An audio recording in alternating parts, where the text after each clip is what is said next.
Hello, everyone. Welcome into Simply Life. I'm Keith Casebolt, my dear friend, and you guys are never going to believe this. He and I are dressed alike today while we're doing the radio show. Amazing. Well, we must have got the memo. Great minds think alike. We must have got the memo on the Maybe this will be our uniform. The peach-colored shirt or something. I don't know. Hey, Gary Johnson here with Simply Life. Good to see you, Today friend. we're going to talk a little bit, not a whole lot, about mental illness. Okay. I don't know what reminded me of that. Could it be anything to do with the guy sitting across from you? I don't know. I was looking at the Men's Health magazine, Uh-huh. and they had an article on mental illness, and I said, well, I'll talk about it a little bit. And one of the things they say is simply depression is everywhere. Amen. 1 in 5 adults in America experiences a mental illness in their lifetime. Did you know that? That's 20%. I didn't know that, but that does not surprise me. And 17 million Americans experience depression each year. That does not surprise me either. Now here's the next one. 35% of U.S. adults, when they have depression, don't get any treatment for it. That doesn't surprise me because it's not something you want to talk about. One, and tell me if I'm right. If I come in and I tell you, Gary, listen, I'm struggling. I think I'm depressed. My biggest fear is you're going to be saying to me, what would you be depressed about? You got it made, or life is good.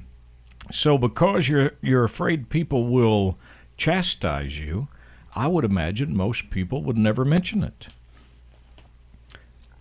The purpose of this article, since a lot of men read it, I'm sure is,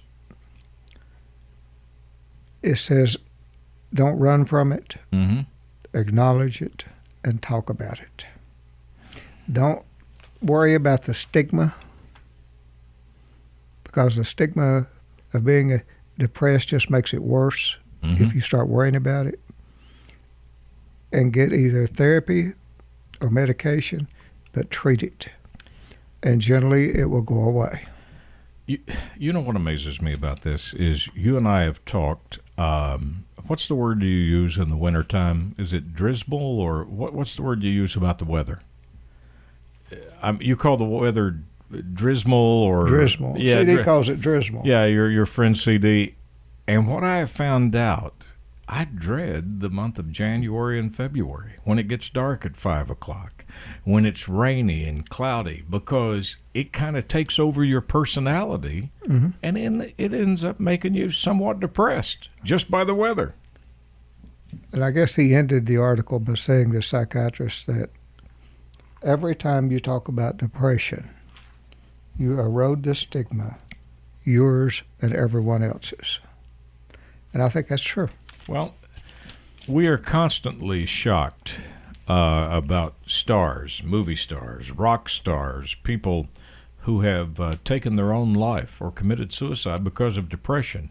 And we all sit here and say the same thing. My goodness, this person had it made. They had everything. What did they have to be depressed about? That's my point. Right. You can't will yourself out of it. Mm-hmm. And you can't have all kinds of wonderful things like boats and cars and planes and get you out of depression. But you have people and talking to people. Yes. And getting therapy and can get you out of it. So that's the key to it. You know, I'm glad you pointed that out, because doesn't the depression normally come when you're alone, when you're by yourself? Is that when that voice and that chatterbox comes in? Well, in order to get all the things maybe these people had, they alienated everyone else in the world around them. Once you alienate everyone around you, you're alone. Mm-hmm. You want depression? Be alone. Yeah. They go hand in hand. Okay, so give somebody $1 billion, give them a private island, and you tell them you've got all the money in the world, you've got a private island, but you can't have any human contact. You're all by yourself. They will become immensely depressed. Isn't that? Now, take all the money away from somebody and put them in a big, large group, and they'll be happy. Tell us once again, because you said this years ago, you read an article on the happiest people on earth, and you had me guess, And I think I guessed every place on earth until you finally told me who it was. It was the Maasai, the group in Africa, Aborigines, Mm-hmm. that have, well, they're not really Aborigines, I'm sorry. They did not want contact with the world. Isolated. They live on cow's milk and cow's blood. Mm-hmm. And their huts are made of cow dung. And they were considered the happiest group of people in the world. Now, we're talking poor. And nothing. I mean, we're talking about no cell phone. We're talking about basic hut. I mean, we're talking what we would think would be miserable, and these are the happiest people that live on the planet. Because they had each other. They had a family. They had a bond. Yeah. They had friends. Yep. They had unity. So, folks, if you've made everybody mad around you, figure out how to keep from doing it, okay? It's not very smart for you. It doesn't. Gary, would it be safe to say being right all the time doesn't pay off? Well, it's safe to say you're never right all the time. Is it safe to say you're probably not right most of the time? I was talking to a young man that was getting ready to start school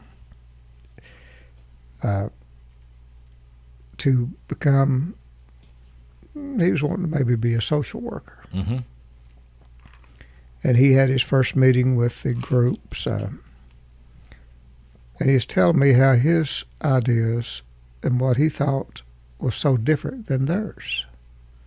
He says, I'm really going to have a hard time because my framework and what their framework is so different. And I looked at him and I said, well, I would strongly recommend to you that you consider whether or not they may be right and you're wrong.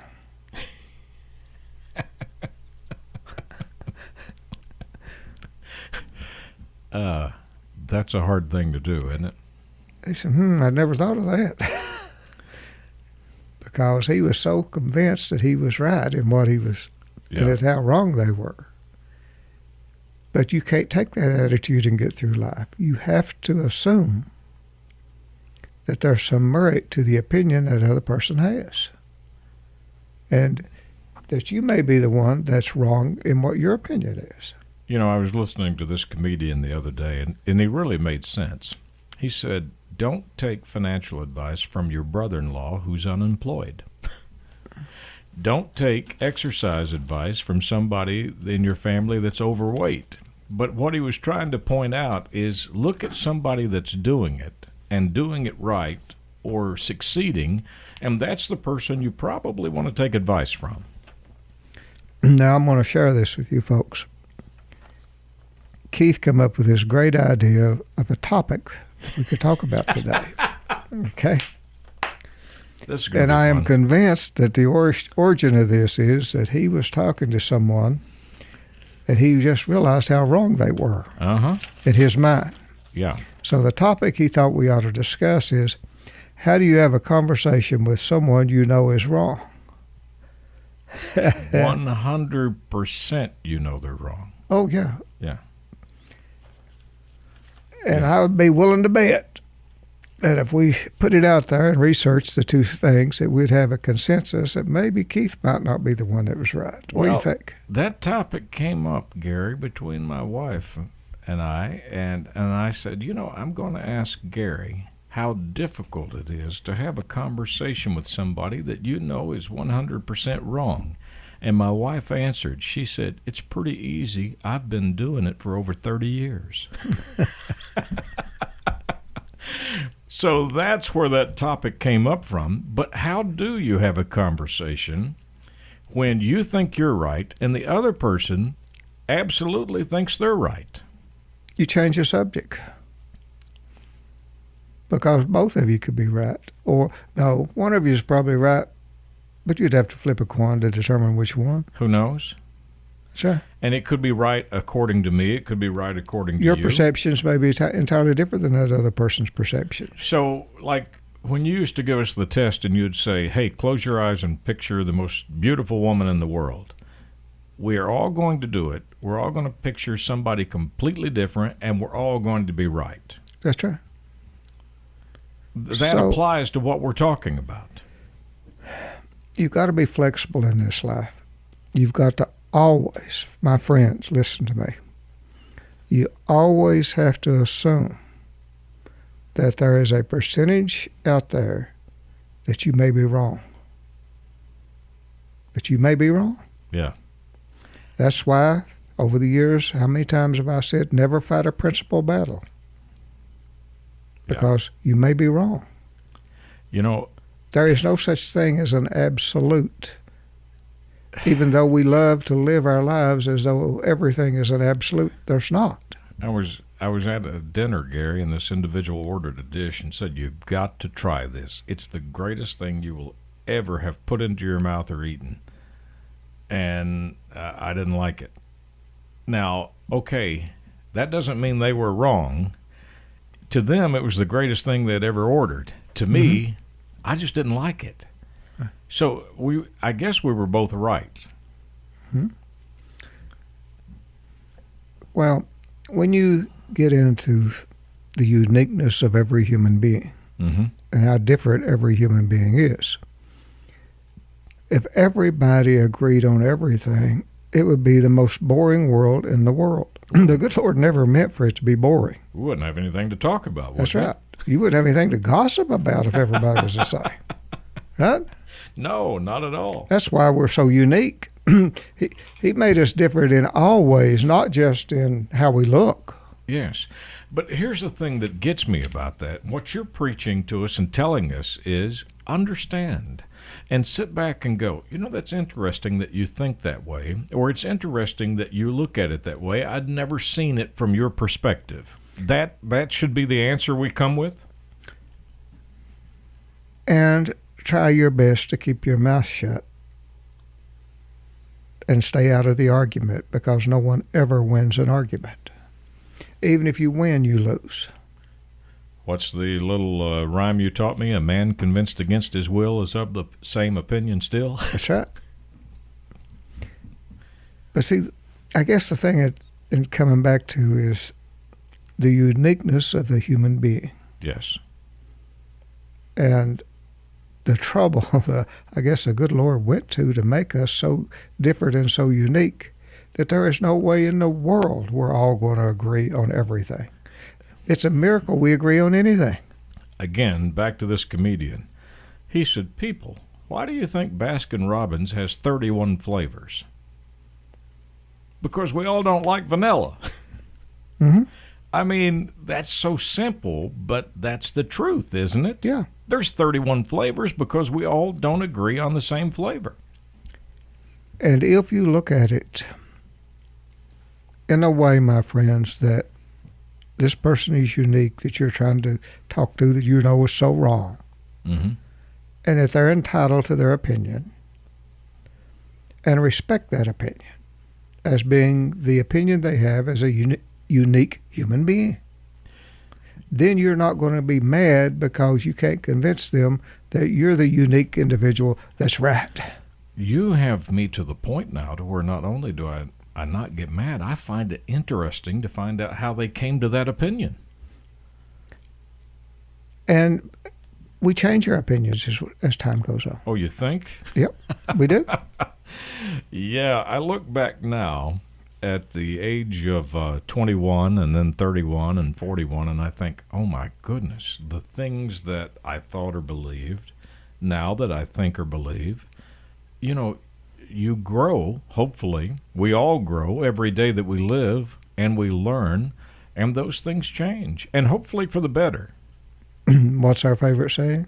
To change is to grow. To have changed often is to have grown much. Yes. That? And you know, I embrace that. I really do. I was having a conversation with an individual the other day, and they were like, you know, we're right on this. I said, now, wait a minute. Remember, Gary did a program on our great President Abraham Lincoln when he was shot. The top doctors in the world gave him a couple of shots of whiskey, and cut his vein to bleed him.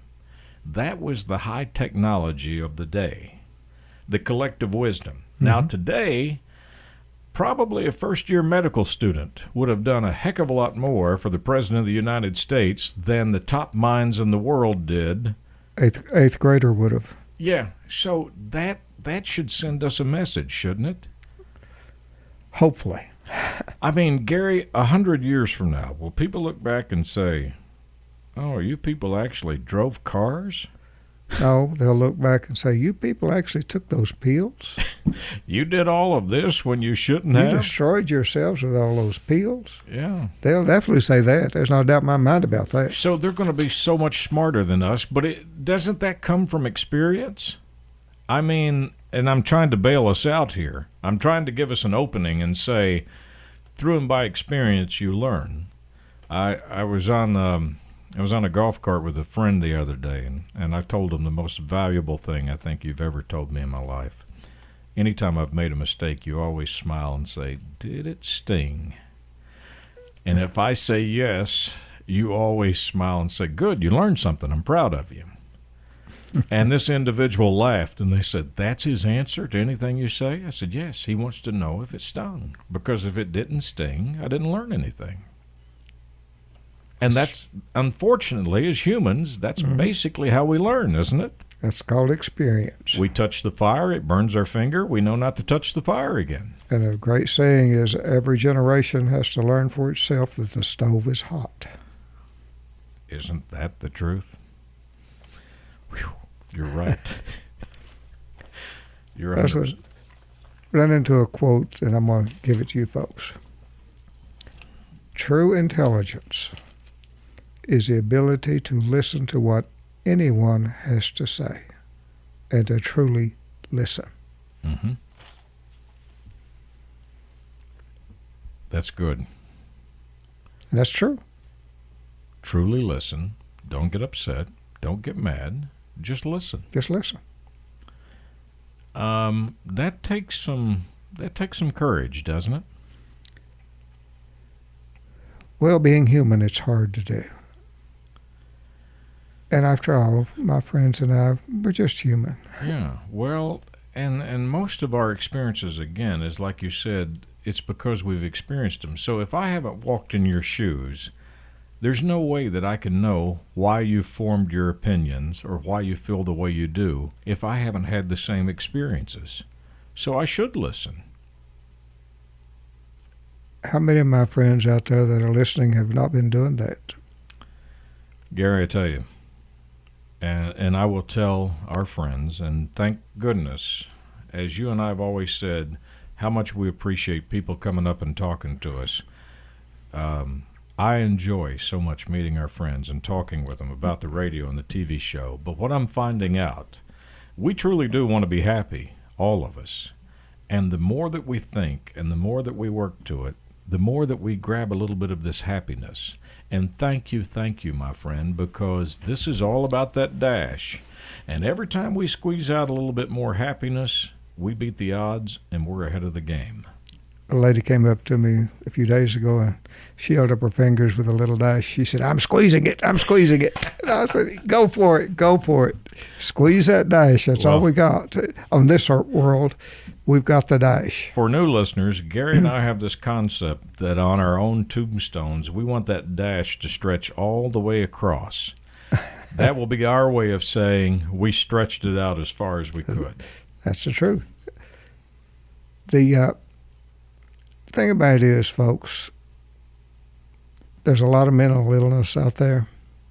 1 in 5 adults will be depressed or have a bout of mental illness during our lifetimes.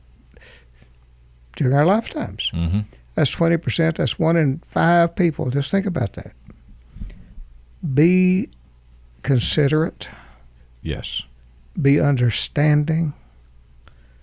Nobody chooses to be mentally ill. No one chooses to be depressed. Have respect for people that are depressed. If you are depressed, talk about it.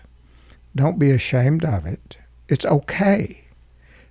You're one of millions of people that have that same problem, There's no stigma in it, or there shouldn't be. And don't be embarrassed to talk about it. But Gary, the point you make is so good, because if someone's battling cancer or disease, people will come out and be team so-and-so. They'll wear shirts, they'll do walks, they'll support you. But if you come out with a problem like mental illness, you're told, suck it up, pull up your pants, get on with it. What's wrong with you? We don't treat it the same, do we? We will now.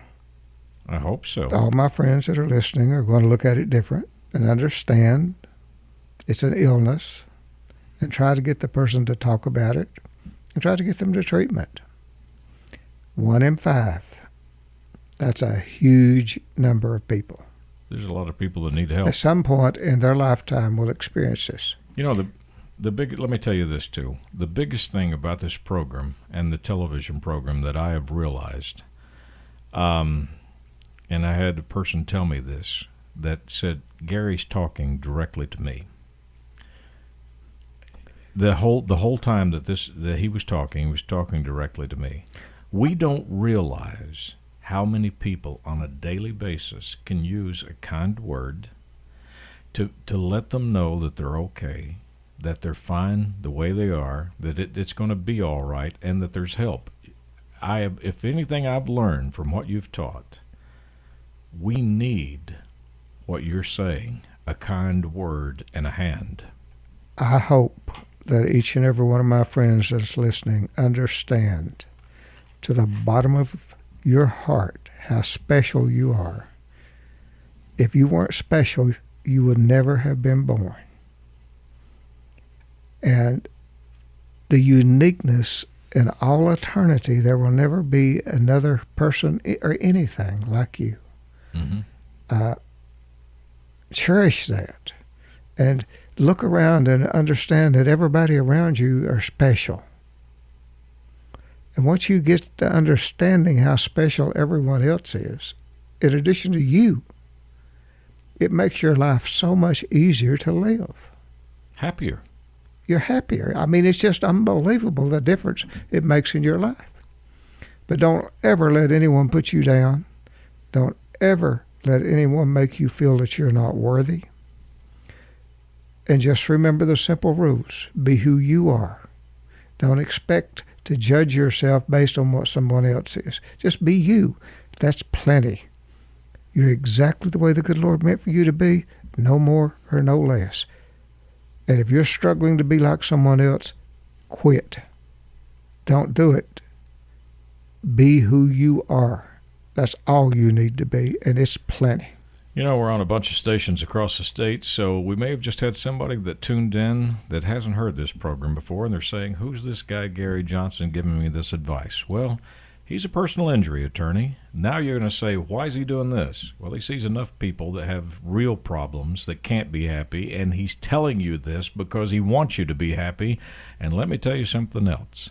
If I have to have somebody stand up with my life on the line, I want you, mister, that feels like that about me. I want somebody who's up there, my advocate, that cares the way that you just talked about people. Well, I've seen enough misery in my 40-some years of practicing law that I'm hoping that I can maybe share a few words with my friends to make life a little bit easier for them. Because, after all, life's a struggle, but it's also got all kinds of good stuff in it. We just don't emphasize the good stuff enough. You're absolutely right. And your wife, Anita, pointed it out. She said if we can strike a match against the darkness and help one person, then we it's the difference. We did good. If there's one person feels a little better because of listening to this show, the whole show is worth it. It's that simple. My friend, I feel better already. Thank you for being here. You can catch Gary's television show on WYMT, your CBS affiliate, Tuesday nights at 7 o'clock. It's called Simply the Law. In Central Kentucky, you can catch a late-night replay on WKYT, your CBS affiliate. And if you need to get in touch with Gary, you can do that. Gary at GaryCJohnson.com if you have any questions or you need Gary's help. My friend, it's always good to have this session with you because I feel better after we talk. And it's wonderful to hear from my friends. On behalf of Gary Sue Johnson, I'm Keith Casebolt. Thank you so much for taking this time to join us. As always, Gary and I look forward to being with you again next week, right here at this same time.